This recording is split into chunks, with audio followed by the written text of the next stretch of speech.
Okay, this is chapter 4, risk assessment. Introduction and historical context.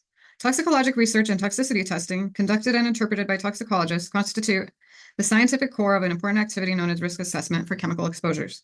The National Research Council detailed the steps of hazard identification, dose response assessment, exposure analysis, and characterization of risks in risk assessment in the federal government, managing the process, widely known as the Red Book. The Presidential Congressional Commission on Risk Assessment and Risk Management formulated a comprehensive framework that applies two crucial concepts. One, putting each environmental problem or issue into a public health or ecological context. And two, right here, proactively engaging the relevant stakeholders, affected or potentially affected community groups from the very beginning of the six-stage process. Particular exposures and potential health effects must be evaluated across sources and exposure pathways and in light of multiple endpoints, as opposed to the current general approach of evaluating one chemical in one environmental medium, such as air, water, soil, food products, cosmetics, etc., for one health effect at a time. The vocabulary for this chapter includes risk assessment, which is the systematic scientific characterization of potential adverse health effects resulting from human exposures to hazardous agents or situations. Risk is defined as the probability of an adverse outcome. The term hazard is used in the United States and Canada to refer to intrinsic toxic properties, whereas internationally, this term is defined as the probability of an adverse outcome. Risk assessment requires qualitative information about the strength of the evidence and the nature of the outcomes, as well as quantitative assessment of the exposures, host susceptibility factors, and the potential magnitude of the risk. And then a description of the uncertainties in the estimates and conclusions. This is the risk assessment management framework. This framework shows the 4 key steps of risk assessment, which include hazard identification, dose response assessment, exposure assessment, and then risk characterization over here. So those are the 4 steps that you need to know. It shows an interactive two-way process in which research needs, right here, from the risk assessment process, drive new research. And then new research findings modify risk assessment outcomes. So here under research, we have lab and field observations of adverse effects from agents, new mechanisms of toxicity. We have field measurements of exposures and exposed populations. And then here under risk assessment, we have hazard identification, which is, does the agent cause adverse effects? Structure activity analysis, in vitro testing, and then epidemiology. And next we have the dose response assessment. What is the relationship between the dose and the response? And then what's the susceptibility? And then in the exposure assessment section, we have what types, levels, and duration of exposures are experienced or anticipated to be experienced. Then in risk characterization, we have what is the nature and estimated incidence of adverse effects in a population? How robust is the evidence of that? How certain is the evaluation? So this, together with risk management, guide policy decisions and actions. And then in risk management, we have development of regulatory options like control, substitute, and informing, and evaluation of public health, economic, social, political context for risk management options. The phrase characterization of risk may better reflect the combination of qualitative analyses and quantitative analyses. Unfortunately, many toxicologists, public health practitioners, environmentalists, and regulators tend to equate risk assessment with quantitative risk assessment, generating a number or a number within certain bounds for an overly precise risk estimate and then ignoring crucial information about the mechanism of effect across species, inconsistent findings across studies, multiple variable health effects, and means of avoiding or reversing the effects of the exposures. So always remember, there's this two-way relationship between risk assessments and new research, and these are going to continually be changing and going back and forth as we get new information or have to modify the information that we already have. Okay, risk management is the process by which policy actions are chosen to control hazards identified in the risk assessment, risk characterization stage of the 6-stage framework, which we showed in a previous slide. Risk communication is a challenging process of making information about risk assessment and risk management comprehensible to community groups, lawyers, local elected officials, judges, business people, labor, and environmentalists. Risk managers consider scientific evidence and risk estimates along with statutory, engineering, economic, social, and political factors in evaluating alternative options and choosing among these options. So what this image is here, this is risk management framework for environmental health from the U.S. Commission on Risk Assessment and Risk Management. The framework includes 6 stages. 1, formulating the problem in the context of public health. And then 2 is analyzing the risks, right here. 3 is defining the options. 4 is making risk-reducing decisions. 5 is implementing those into actions. And 6 is evaluating the effectiveness of the actions taken. Interactions with stakeholders are critical and thus have been put at the center of the framework. So it's also important to remember that a requirement for communication is to listen to the fears, perceptions, priorities, and proposed remedies of these stakeholders, which are your public or your audience or affected populations. Objectives of risk assessment. So number one, we have to balance the risks and benefits. This goes for things like drugs and pesticides. Number two, we want to set target levels of risk. So some examples of this would be in food contaminants and water pollutants that cannot be completely removed. Number three, set priorities for program activities. Some examples are regulatory agencies, manufacturers, and environmental or consumer organizations. And number four, estimate residual risks and extent of risk reduction after steps have been taken to reduce the risks. Decision making. Risk management decisions are reached under diverse statutes in the United States and many other countries. Some statutes specify reliance on risk alone, whereas others require a balancing of the risk and benefits of a product or activity. Risk assessments provide a valuable framework for priority setting within regulatory and health agencies in the chemical development process within companies and in research allocation by environmental organizations. Currently, there are significant efforts toward the harmonization of testing protocols and the assessment of risks and standards. A major challenge for risk assessment, risk communication, and risk management is to work across disciplines to demonstrate the biological plausibility and clinical significance of the conclusions from studies of chemicals that are thought to have potential adverse effects. Biomarkers of exposure, effect, or individual susceptibility can link the presence of a chemical in various environmental compartments to specific sites of action in target organs and or host responses. Individual behavioral and social risk factors may be critically important both to the risk and to the reduction of risk. Finally, public and media attitudes toward local polluters, other responsible parties, and relevant government agencies greatly influence the communication process and the choices for risk management. Next section is hazard identification. Structure and activity relationships. Given the cost of $1 to $2 million and the 3 to 5 years required for testing a single chemical in a lifetime rodent carcinogenicity assay, initial decisions on whether to continue the development of a chemical, submit a pre-manufacturing notice, PMN, or require additional testing may be based largely on structure-activity relationships, also called SARs, and limited short-term assays. A chemical's structure, solubility, stability, pH sensitivity, electrophilicity, volatility, and chemical reactivity can be important information for hazard identification. Structure-activity relationships have been used for the assessment of complex mixtures.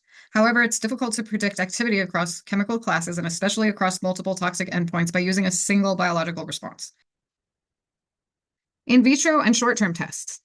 The next approach for hazard identification involves in vitro or short-term tests ranging from bacterial mutation assays performed entirely in vitro to more elaborate short-term tests such as skin painting studies in mice and altered rat liver foci assays conducted in vivo.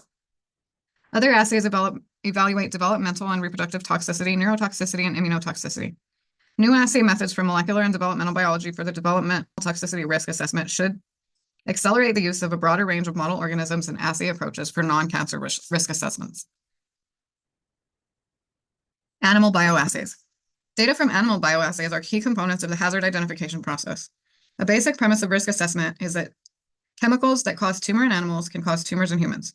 All human carcinogens have been tested adequately in animals and have produced positive results in at least one animal model. Although this association cannot establish that all agents and mixtures that cause cancer in experimental animals also cause cancer in humans, in the absence of adequate data in humans, it's biologically plausible and prudent to regard agents and mixtures for which there's sufficient evidence of carcinogenicity in experimental animals as if they presented a carcinogenic risk to humans.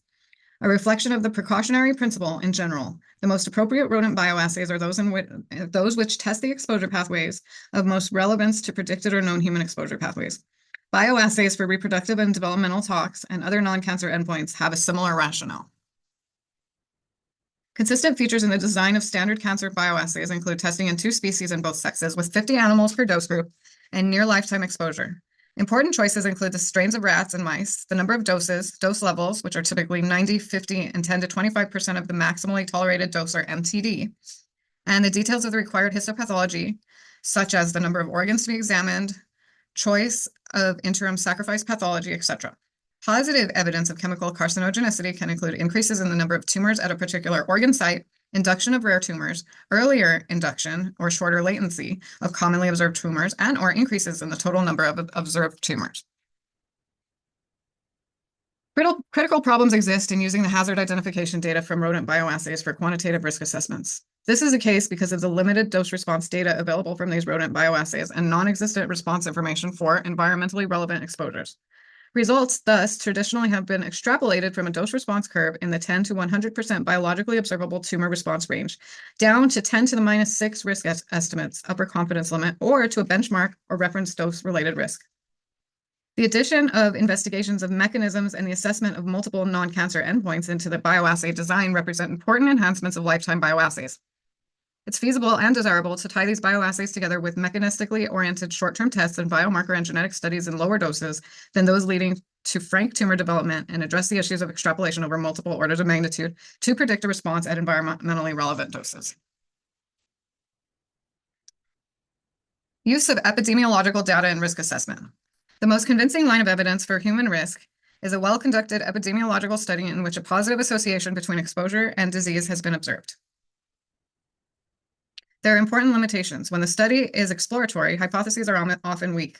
Exposure estimates are often crude and retrospective, especially for conditions with long latency before clinical manifestations appear. Generally, there are multiple exposures, especially when a full week or a lifetime is considered. There's always a trade-off between detailed information on relatively few persons and very limited information on very large numbers of persons. Contributions from lifestyle factors such as smoking and diet are a challenge to sort out. Humans are highly outbred, and so the method must consider variation in susceptibility among those who are exposed. Nevertheless, human epidemiology studies provide very useful information for hazard identification and sometimes quantitative information for data characterization. 3 major types of epidemiology study designs are available.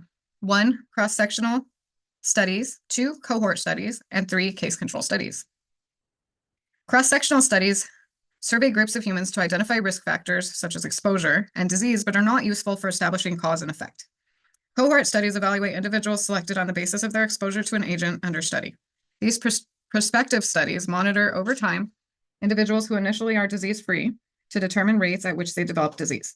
In case control studies, subjects are selected on the basis of disease status, disease cases, and matched cases of disease-free individuals. Exposure histories of the 2 groups are compared to determine key consistent features in their exposure histories. All case control studies are retrospective studies.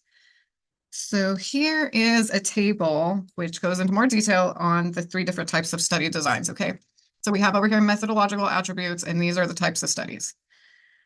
So for cohort, we have them separated into exposure and non-exposure groups, and then the time sequence is prospective. Sample composition is non-diseased individuals. Comparison is the proportion of exposed individuals that have disease manifestations. Rates are incidence. Risk index is the relative risk or attributable risk.